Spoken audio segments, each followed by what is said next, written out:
Assalamu alaikum wa rahmatullah. My brothers and sisters, I wanted to share something that happened with me personally. Not too long ago, I went to visit a friend of mine whose mother was dying of cancer. She had been battling cancer for about 5 years, and news came to me that she was on her last days.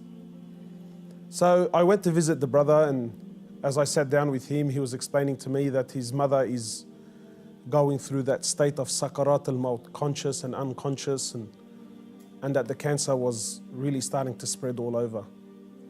So as I sat with this friend of mine and we were talking, his eyes teared up. So I assumed that because his mother's dying, and so I tried to comfort him, and I said to him, look, this is natural in life. And he said to me, I'm not crying because she's leaving. And of course I am upset, but that's not why I'm crying. I said, then why are you upset? He said, I'm upset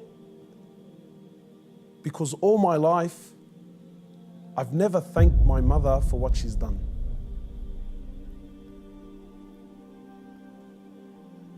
And honestly, I can't explain what happened to me when he said these words, He said, all my life, I've never once in my life said thank you to my mum.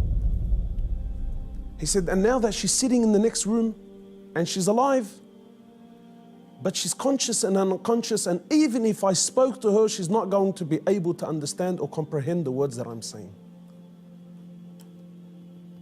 And wallahi, my brothers and sisters, this really affected me.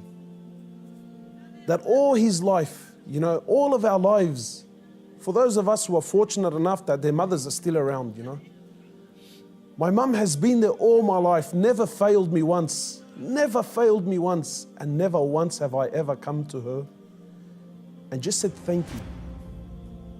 And not one of those thank yous with some flowers, and that's a good thank you, but those really deep thank yous.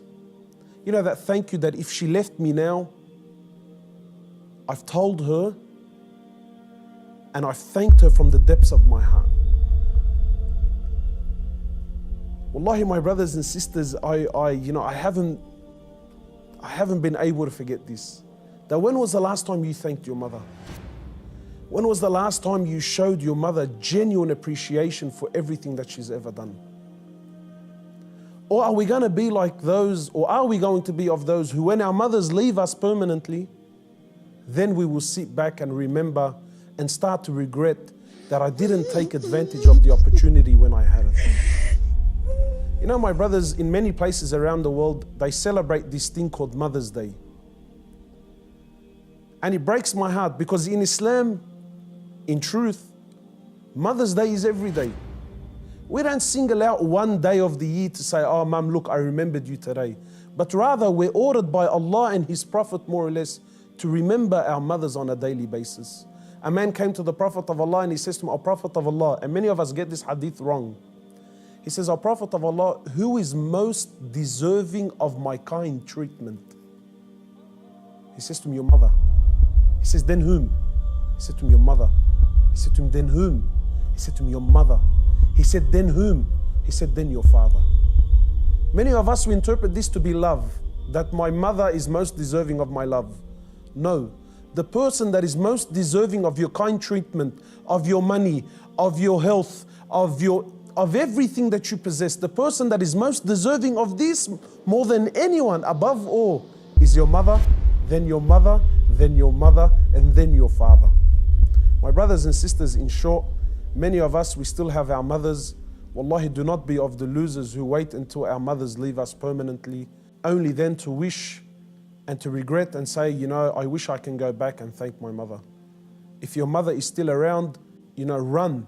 By Allah, run to her and thank her for everything that she's done. We ask Allah subhanahu wa ta'ala to make us of those who have the best relationship with their mothers, and we ask Allah subhanahu wa ta'ala to give them Jannah.